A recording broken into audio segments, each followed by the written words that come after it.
El Poder Judicial está tomado, está secuestrado, está al servicio de una minoría rapaz.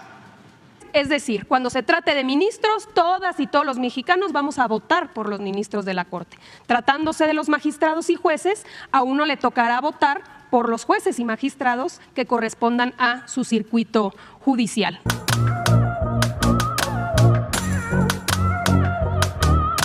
Sobre la reforma que estamos promoviendo para el Poder Judicial, que es algo muy importante.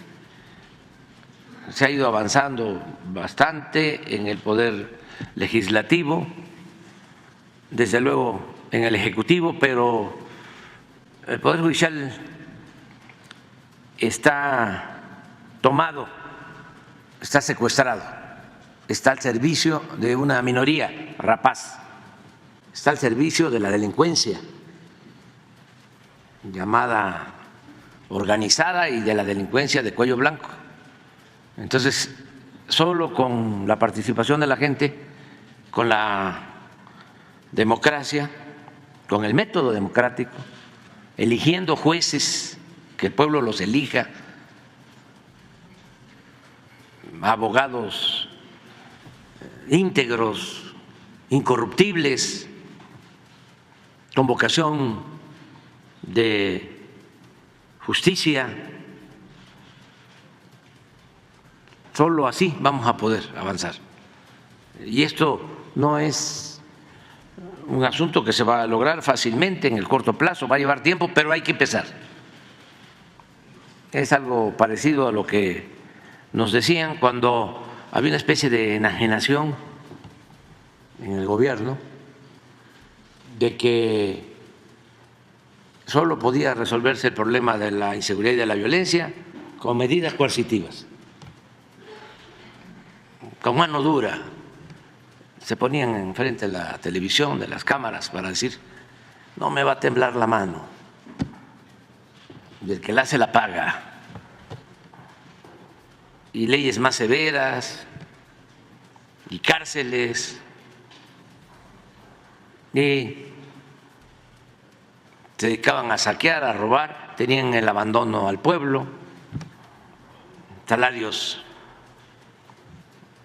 muy bajos, de los salarios más precarios del mundo, abandono a los jóvenes,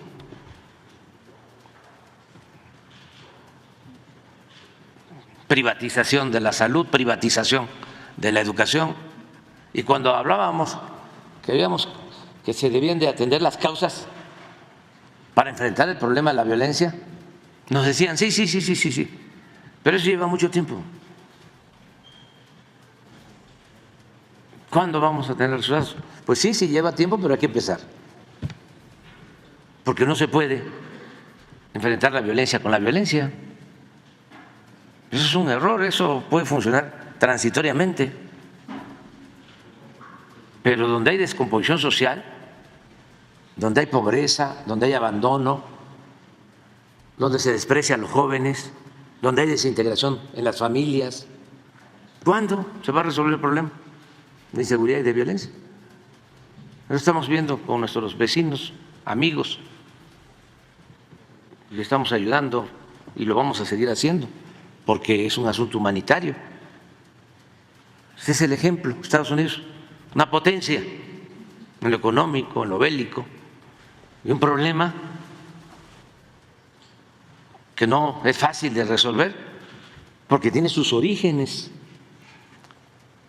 en una crisis profunda en lo social y en lo cultural, el consumo del fentanilo.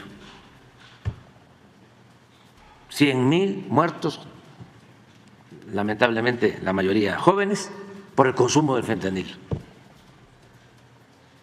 ¿Y eso cómo se resuelve? ¿Con la bomba atómica? ¿Destinando la mitad del presupuesto a la industria bélica? No. Por eso hay que atender las causas y hay que partir del criterio de que los seres humanos no nacemos malos, son las circunstancias los que llevan a algunos a tomar el camino de las conductas antisociales. Y si cambia la circunstancia, cambia todo. Es yo y mis circunstancias, y si cambio las circunstancias, cambio yo. Pues es lo mismo que el Poder Judicial. Claro que es complejo y va a llevar tiempo, porque es un problema estructural que tiene que ver con la abogacía, la formación en las universidades de los abogados, que tiene que ver con la moralización de la vida pública, que tiene que ver con el abandonar el afán de lucro, pero hay que comenzar. Y algo que ayuda mucho es de que no se mantengan los poderes de élite, sino que se vaya purificando la vida pública con la participación de todos, que se termine con el elitismo, con la idea de que la política es asunto de los políticos, de las élites. No, que le preguntemos siempre al pueblo para no equivocarnos, mandar obedeciendo al pueblo. Y si el pueblo se equivoca, vuelve a mandar, porque vivimos en una democracia. Entonces, vamos a elegir a los jueces, que el pueblo los elija. El pueblo tiene, además de ser muy inteligente, un instinto certero. ¿Sabe quién es recto, quién no? ¿Sabe quién es honesto, quién no? ¿Sabe quién le tiene amor al pueblo y quién lo desprecia? No hay que pensar que la gente es insensible. Lo que nosotros hemos hecho para transformar este país, lo hemos hecho siguiendo las recomendaciones del pueblo, recogiendo los sentimientos del pueblo. Esos son mis asesores, millones de mexicanos que tienen mucho sentido común,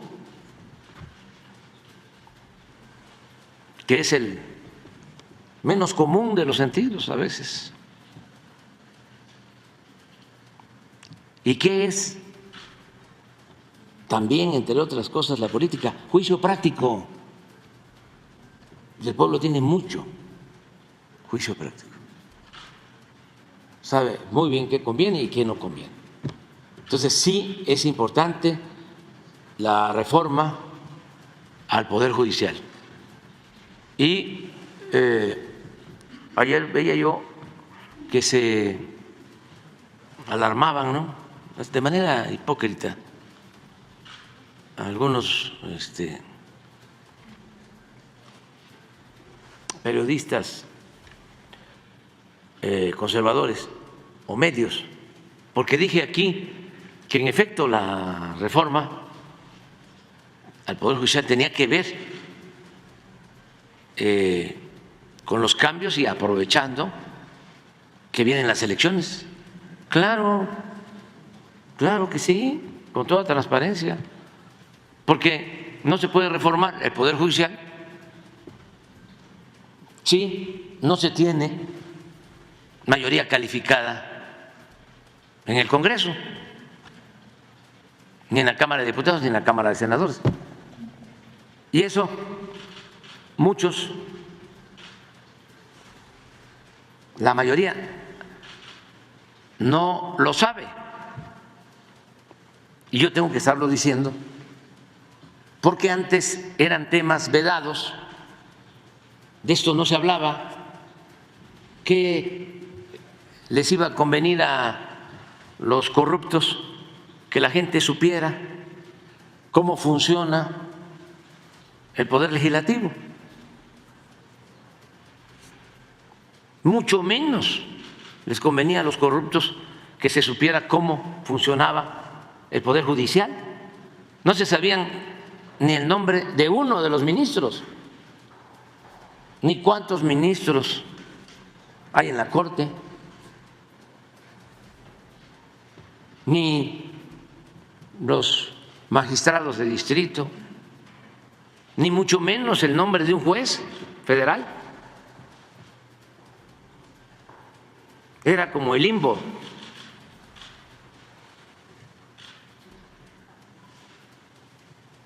Y ahora pues todos tenemos que saber.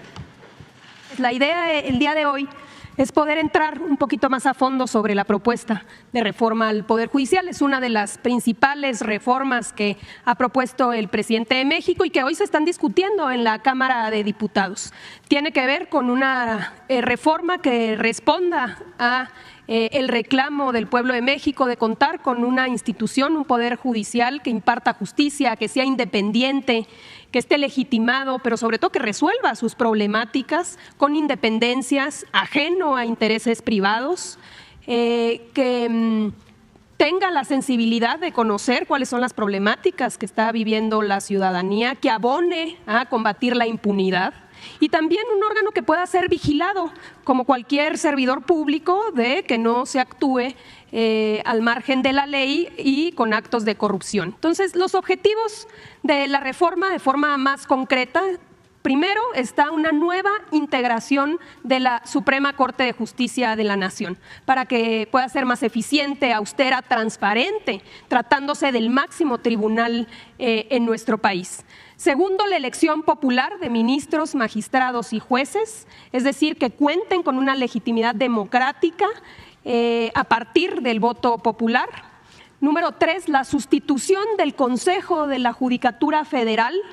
No solamente dividir en dos nuevas instituciones, sino que realmente se garantice que se cuente con instancias para poder tener una vigilancia.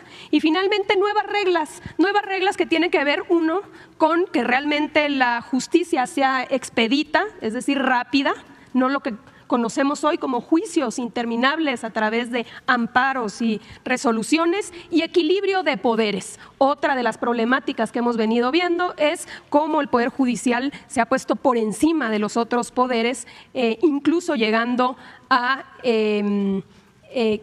desaparecer leyes aprobadas por el Congreso. Adelante. Primero, la nueva integración de la Suprema Corte de Justicia de la Nación. En la reforma se reduce el número de ministras y de ministros. Hoy hay 11, no es necesario contar con esa cantidad, por eso se reduce a 9 integrantes. También se reduce el periodo de su encargo de 15 a 12 años. Se desaparecen las dos salas. Hoy la Suprema Corte trabaja en dos salas y después trabaja en pleno. La idea es desaparecer estas salas que son muy opacas en la resolución de sus conflictos y que solamente se sesione en pleno a través de sesiones que deberán ser públicas, transparentes, todas y todos tener la posibilidad de conocer qué están determinando y decidiendo los ministros. Por el otro lado, se elimina la pensión vitalicia, el famoso haber de retiro, para actuales y futuros ministros y ministras que conocemos que se trata de haberes de retiro muy onerosos. Y finalmente se reitera, hay que recordar que esto ya lo establecía la Constitución, pero se vuelve a reiterar ahora de manera mucho más clara, que las remuneraciones de los ministros, de las ministras, deben ajustarse al tope máximo establecido en la Constitución, que es lo percibido por el presidente de la República. Adelante. Respecto a la elección por voto popular, tanto de ministros, de magistrados como jueces, una cosa que establece la reforma es que va a haber una elección extraordinaria. Va a haber una elección extraordinaria que se realizaría, en caso de aprobarse, en 2025, el próximo año, donde se renovarían todos los jueces, las juezas, todos los magistrados y todos los ministros. Es decir, por esa ocasión, en esa elección extraordinaria, habría una votación integral de todo el Poder Judicial y podrán participar en esta elección, por supuesto, si son propuestos, los actuales jueces, los actuales magistrados y también incluso los actuales ministros de la Corte. Podrían estar en la boleta y podrían ser votados. ¿Cómo se va a seleccionar el caso de los ministros de la Suprema Corte? también de los magistrados del Tribunal Electoral y de esta figura nueva que es el Tribunal de Disciplina, que habremos de tocar más adelante. Se van a elegir a nivel nacional en las elecciones, primero en esta extraordinaria y después en las ordinarias, a partir de estas propuestas. El Poder Ejecutivo va a proponer 10 candidatos. El Poder Legislativo va a proponer 10, 5 la Cámara de Diputados y 5 la Cámara de Senadores, y el Poder Judicial, a través de la Suprema Corte de Justicia, va a proponer 10 candidatos. Estos 30 se integrarán para cada una de estas carteras, de estos espacios, para poder elegir a los ministros y a los magistrados del Tribunal Electoral y del Tribunal de Disciplina. En el caso de los 1.633 magistrados de circuito y jueces de distrito, que esa es la cantidad que existe actualmente, se va a elegir en cada uno de los 32 circuitos judiciales. Es decir, cuando se trate de ministros, todas y todos los mexicanos vamos a votar por los ministros de la Corte. Tratándose de los magistrados y jueces, a uno le tocará votar por los jueces y magistrados que correspondan a su circuito judicial, es decir, prácticamente hacia entidad federativa. Adelante. El proceso electoral y los resultados de la elección, el Senado de la República es el encargado de verificar que las candidaturas cumplan con los requisitos de la ley. Mucho se ha hablado de quiénes podrán ser candidatos. La ley establece pues, que tiene que cumplir los requisitos, por ejemplo, de contar con la licenciatura, de tener experiencia en la materia, y es el Senado el que va a hacer esta evaluación de que se cumpla con dichos requisitos. Y es el Instituto Nacional de Elecciones y Consultas, el INEC, en caso de que se apruebe la reforma electoral, el INE se transforma en el INEC, quien va a organizar la elección. Hay que recordar que va a haber una elección extraordinaria, pero después todas estas elecciones se van a ir empatando a las elecciones ordinarias, tanto las intermedias como el para presidente de la República. Las campañas duran 60 días, no habrá una etapa de precampañas y no se permite el financiamiento público-privado. Las personas candidatas tendrán acceso a tiempos de radio y televisión para poder difundir propuestas y podrán participar en foros de debate. Los partidos políticos no podrán realizar proselitismo a favor o en contra de alguna candidatura. Es un proceso ajeno a los partidos políticos. Y el Tribunal Electoral del Poder Judicial es quien va a resolver las impugnaciones y va a declarar los resultados, salvo cuando se trate de sus propios integrantes, porque hay que recordar que también el Tribunal Electoral se integra por magistrados electos por voto popular, así que en el caso del Tribunal Electoral le tocará a la Suprema Corte de Justicia de la Nación ser la autoridad responsable de validar los resultados. Adelante. Tenemos también reglas específicas.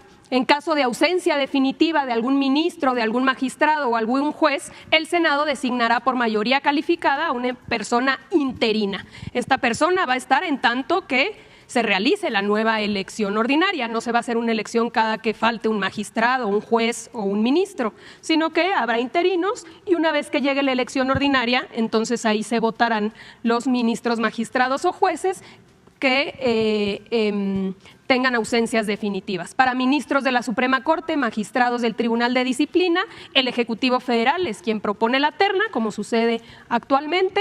Para magistrados de circuito y jueces, el órgano administrativo propone la terna y para magistrados electorales le toca a la Suprema Corte de Justicia proponer esta terna para los interinatos. Adelante. Y luego tenemos que es un elemento fundamental en la reforma. Parte del gran problema que tenemos en el Poder Judicial es la falta de vigilancia. Es que el actual Consejo de la Judicatura Federal no tiene la posibilidad, o sí la tiene, pero no la ejerce, de realmente vigilar una actuación correcta por parte de los juzgadores y por eso hemos visto tantas cosas en estos años. Se integra este Tribunal de Disciplina Judicial por 5 magistrados electos por voto popular. Es decir, dándoles independencia al ejercer sus decisiones. Es una elección por 6 años propuesta por los poderes de la Unión. Ya dijimos, por el Ejecutivo, por el Legislativo y por el Judicial. Podrá recibir denuncias de cualquier persona, de cualquier ciudadano o de cualquier autoridad y va a investigar tanto a ministros, magistrados, jueces y personal judicial por actos contrarios a la ley, al interés público o a la administración de justicia, incluyendo hechos de corrupción, tráfico de influencias, nepotismo, complicidad o encubrimiento de personas delincuentes, o cuando sus resoluciones no se ajusten a los principios de objetividad, imparcialidad, independencia, profesionalismo o excelencia. Las sanciones incluyen desde amonestaciones, pueden ser multas, pueden ser suspensiones, pueden ser incluso destituciones. En el caso específico de los ministros, el Tribunal de Disciplina no podrá llegar a destituirlos, pero sí puede presentar un juicio político ante el Congreso para que se lleve el procedimiento. Pero sí puede destituir en el caso de jueces y magistrados, cuando acredite alguna de estas actuaciones fuera de la ley. Entonces, tenemos este Tribunal de Disciplina que se va a encargar exclusivamente de la vigilancia, del buen actuar de los jueces y magistrados. Y aparte, tenemos el órgano de administración. Hoy estas tareas se combinan en el Consejo de la Judicatura y aparte no tienen independencia porque el Consejo de la Judicatura se integra por 7 y la presidenta o el presidente de la Suprema Corte es la cabeza del Consejo de la Judicatura y eso pues genera varios conflictos de interés. Por ello va a tener autonomía. La Suprema Corte no va a participar en el Tribunal de Disciplina y tampoco va a participar en el órgano administrativo. El órgano de administración judicial se integra por 5 personas designadas por un periodo de 6 años por parte de los poderes de la Unión. El Poder Ejecutivo nombrará 1, el Senado nombrará 1 y la Suprema Corte nombrará a 3. Responsables de funcionamientos administrativos, de la carrera judicial, del control interno, así como de elaborar los presupuestos del Poder Judicial. Adelante. Nuevas reglas también, no solamente es cómo se integra el Poder Judicial, sino nuevas reglas necesarias para el buen funcionamiento.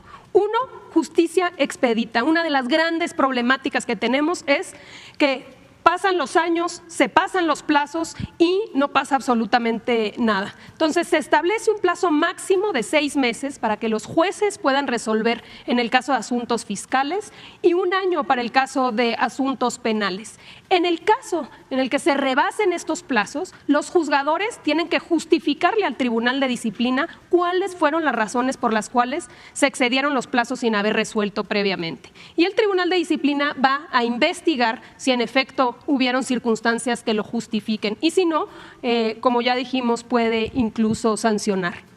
Segundo elemento importantísimo, el tema de las famosas suspensiones. Se prohíbe otorgar suspensiones contra leyes con efectos generales en amparos, controversias constitucionales y acciones de inconstitucionalidad.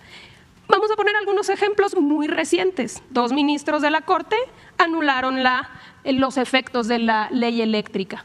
Un ministro decidió que no se entregaran los libros de texto, es decir, o los propios fideicomisos, ¿no? Los fideicomisos, pasa una ley para que los fideicomisos del Poder Judicial sean regresados a la tesorería y hay una suspensión de amparo. Entonces, todas estas decisiones que emanan de la mayoría del Congreso de la Unión, que son votados por voto popular, no pueden ser suspendidos a priori por parte de jueces, magistrados y ministros y por eso se hace expreso en la Constitución.